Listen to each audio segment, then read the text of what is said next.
Naše poslanstvo je pomagati podjetnikom v njihovi rasti in pa promovirati podjetništvo. Zelo nas veseli, da smo že 3. leto zapored sodelujemo v projektu Summer Economics Institute, v okviru katerega promoviramo podjetništvo tudi med mladimi. In že posebej nas veseli, da je čedalje večje zanimanje za ta projekt, kot tudi podjetništvo generalno med dekleti oziroma ženskami.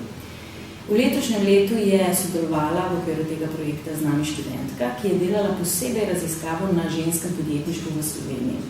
In ugotovili smo, da v resnici se uvrščamo zelo visoko v deležu žensk med lastnicami mikro, malih in srednje velikih podjetij. Namreč v Sloveniji je povprečje kar 40%, medtem ko je nekako evropsko povprečje od 32 do 38%.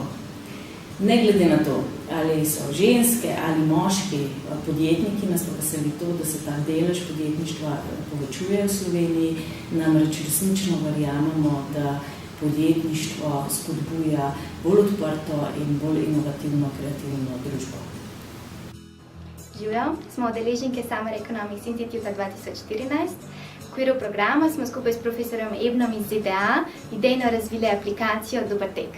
Aplikacija Dobertek ponuja možnost uporabnikom, da spoznavajo nove ljudi pri srečanjih na kosilih. Prav tako imajo možnost rezervacije miz. Tretja možnost pa je tudi iskanje restavracij na lažji način.